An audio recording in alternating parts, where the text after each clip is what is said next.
ములుగు జిల్లా జంగాళపల్లి గ్రామంలో ఒకే నెలలో 26 మంది మరణించడంతో గ్రామస్తులు ఆందోళన చెందుతున్నారు. మృతులంతా 30 నుంచి 50 ఏళ్లలోపు యువ రైతులు కావడంతో గ్రామానికి కీడు సోకిందంటూ పురోహితులను సంప్రదించారు. గ్రామ బొడ్రాయ్, హనుమాన్ దేవాలయాల పునరుద్ధరణ చేయాలని పురోహితులు తెలిపారు.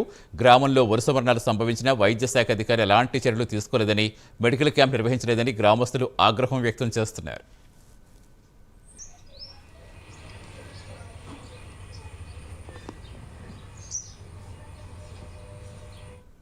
వచ్చేసి అందరూ చనిపోవడం జరుగుతుంది.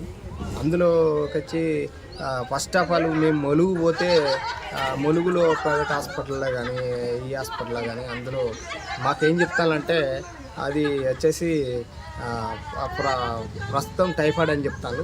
తర్వాత అది డెంగ్యూగా మారి అందరూ చనిపోతారు. అయితే ప్రజలకు అవగాహన లేకపోవడం వల్ల ఇది డెంగ్యూగా మారుతుంది అని చెప్పి టైఫాయిడే కదా అని ఇంటికి వచ్చి మందులు వాడడం వల్ల ఇది డెంగ్యూ కింద మంది అందరూ చనిపోవడం జరుగుతుంది. భూలక్ష్మి వలన, లేకపోతే ఇంకేమైనా ప్రాబ్లం వలన, ఇంకేమైనా ప్రాబ్లమ్స్ వలన, ఇంకేమైనా ఒంట్లో రోగాల వలన దేని వల్ల చనిపోతాననేది అధికారులు కానీ ఊళ్ళో పెద్ద మనుషులు కానీ ఒక విధంగా మా ఊరిని పట్టించుకోవాలి అని చెప్పి మేము అధికారులను కానీ ఊళ్ళో పెద్ద మనుషులను కానీ కోరుకోవడం జరుగుతుంది.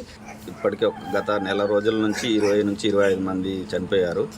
అది విష జ్వరాలు అంటున్నారు, లేకపోతే ఇంకా వేరే పలు రకాలు అనుకుంటున్నారు. జనాలు మాత్రం అయోమయంలో గురవుతున్నారు, చాలా భయభ్రాంతులకు గురవుతున్నారు. ఇది బొడ్రాయి అంటున్నారు కొందరు గ్రామస్తులు. అందరూ కలిసి ఏదో ఒక నిర్ణయం తీసుకోవాలని మేము కోరుకుంటున్నాం. అలాగే ప్రభుత్వం నుంచి కానీ వైద్య అధికారులు కానీ ఎలాంటి మన ఊర్లో ఇంకా ఇప్పటివరకు ఎలాంటి చేయలేదు.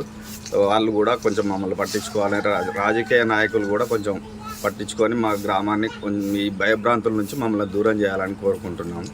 మా తమ్ముడు 2 రోజులు జ్వరం రాగానే హాస్పిటల్ తీసుకుపోయినాం, అన్ని దవాఖానలు దింపినాం. ఎక్కడ ఏం ట్రీట్మెంట్ మంచిగా జరగలేదు. వెంబడే అన్ని ఖరాబ్ అయినాయి అని వెంబడే తీసి చచ్చిపోయిండు.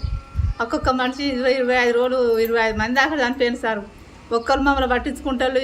ఏ దాత రాలే, ఏ పెద్దవాళ్ళు రాలేదు, డాక్టర్లు పట్టించుకుని ఏ పెద్ద ముఖ్యమంత్రి లేరు. మాకు ఎవరు పట్టించుకుంటారు, మా ఊరిని పట్టించుకుంటారా లేరు.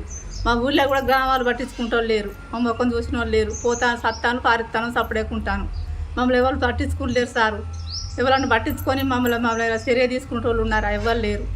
మేము ఇట్లే చచ్చుకుంటూ పోతా అంటే మా ఊరే ఖాళీ అయితే మీరు ఎందుకు సార్ మేము ఓట్లు గిట్లా అని వస్తారు.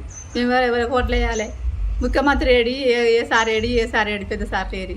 మమ్మల్ని పట్టించుకున్నప్పుడు ఊరే ఖాళీ అయినప్పుడు ఊరే ఉందుకుండి ఏ ముఖ్యమంత్రి వస్తలేడు, ఏ పెద్దోళ్ళు వస్తలేరు, మమ్మల్ని పట్టించుకుంటూ లేరు. ఏం చేయాలి సార్? మేము ఊరే ఖాళీ అవుతుంది. ఒక్కరు 2 చిన్న వయసు వాళ్ళే పోతారు, ముసలోళ్ళు.